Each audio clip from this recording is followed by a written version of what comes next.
बात है 10 मई 1992 की। एक कपल था जिनके 3 बच्चे थे। बड़ी बेटी 8 साल की, छोटी बेटी 4 साल की और बेटा 8 महीने का।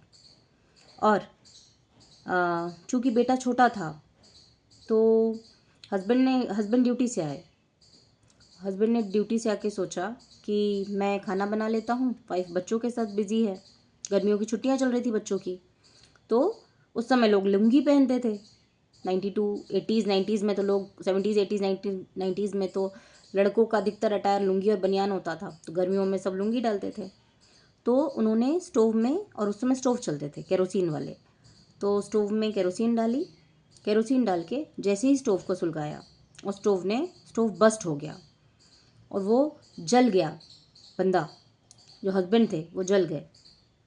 तो वाइफ बाहर कपड़े धो रही थी, वो दौड़ के आई, अपने बच्चों को बिल्कुल अलग किया और एक कंबल से अपने हस्बैंड को बचा लिया। बचाने के बाद उनको हॉस्पिटल ले जाया गया।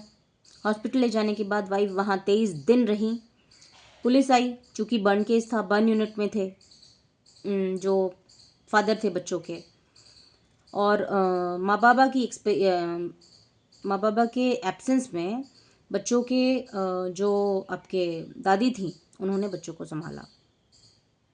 फिर 23 दिन बाद 22वें दिन जब मजिस्ट्रेट आई, उन्होंने उस वाइफ से पूछा, मदर से, कि आप कैसे सस्टेन करेगी तू, कि अगर तुझको जेल हो गई तो तेरे बच्चों को कौन देखेगा। तो उस माँ ने बोला कि अगर मेरी कोई गलती ही नहीं है तो मैं जेल क्यों जाऊंगी। ना तो मुझे जेल होगी, मुझे मेरे महादेव पे पूरा भरोसा है, मुझे मेरे माँ काली पे पूरा भरोसा है, मुझे कुछ नहीं होगा। मैं अपने बच्चों को, अपने पति को, सबको साथ लेके जाऊंगी और सबके साथ स्वस्थ रहूंगी। तो वो, और हुआ ऐसा ही। वो 23 दिन बाद अपने हस्बैंड को ले गई घर। हस्बैंड 52% जले हुए थे। हॉस्पिटल वाले किसी भी तरह छुट्टी नहीं दे रहे थे। उन्होंने रिस्क बॉन्ड पे साइन करके अपने हस्बैंड को घर लेके गई वो। और 1 साल अपने हस्बैंड को उन्होंने पूरी सेवा की, उनकी मालिश। वो हस्बैंड 1 साल बिस्तर पे थे, उनकी मालिश भी उन्होंने की, उनका पॉटी, उनका यूरिन, सब कुछ बेड पे था, सब कुछ उन्होंने किया। उनको चलाना उन्होंने सिखाया, वाइफ ने हस्बैंड को सिखाया। और इसके बीच में वो बच्ची जो 8 साल की थी वो अपने भाई बहनों की देखभाल करती रही। भाई चूँकि 8 महीने का था, बहुत छोटा था, उनकी दादी उनके साथ में थी। वो 23 दिन जो उन्होंने माँ ने हॉस्पिटल में काटे, वो 23 दिन उनकी दादी ने उनके साथ बिताए, उन बच्चों के साथ। उन बच्चों ने भी बहुत सब्र दिखाया। और माँ की हिम्मत सबसे बड़ी थी, जो हर मुसीबत से लड़ती गई अपने बच्चों के लिए, अपने बच्चों को अच्छा पढ़ाया लिखाया। आज वो बच्चे जहाँ कहीं भी हैं प्राउडली बोलते हैं कि हमारे पीछे हमारी माँ है। भले ही वो माँ बहुत अमीर ना हो, लेकिन उस माँ के पास डेडिकेशन की ताकत है। उस माँ ने अपनी पति को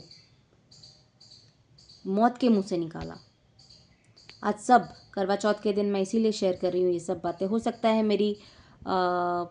मेरा डायलेक्ट बीच बीच में थोड़ा रुक रहा हो या वीडियो ठीक से बन ना पाया हो, लेकिन आशा करती हूँ आप लोग माफ़ कीजिएगा अगर कुछ गलत बोल गई हूँ तो। लेकिन ये बात सच है, ये बात हुई है, ये कहानी नहीं है। तो आज करवा चौथ के दिन मैं हर कपल से प्रार्थना करूँगी कि आप लोग अपने ईगो को छोड़ें। कोई किसी को उसकी औकात ना दिखाए, ना वाइफ हस्बैंड को दिखाए, ना हस्बैंड वाइफ को दिखाए। सबको एक दूसरे की ज़रूरत पड़ती है। वाइफ जो 24 घंटे परिवार संभाल रही है, हस्बैंड जो 24 घंटे फील्ड पर है। एडजस्टमेंट, प्यार से सब कुछ सॉल्व हो जाता है। तो आशा करती हूँ जैसे उस माँ ने 23 दिन हॉस्पिटल में काटे अपने जले हुए हस्बैंड को बचाने के लिए, और उनको बचा के लेके आई, और वो छोटे बच्चे जिन्होंने धैर्य से अपनी दादी के साथ अपनी माँ का वेट किया। आप सोच सकते हैं 8 साल की बच्ची, 4 साल की बच्ची और 8 महीने का बच्चा, शिशु बच्चा, दुधमुहा बच्चा जिसको कुछ भी नहीं पता, उन्होंने कैसे सस्टेन किया होगा वो 23 दिन अपनी माँ के बिना।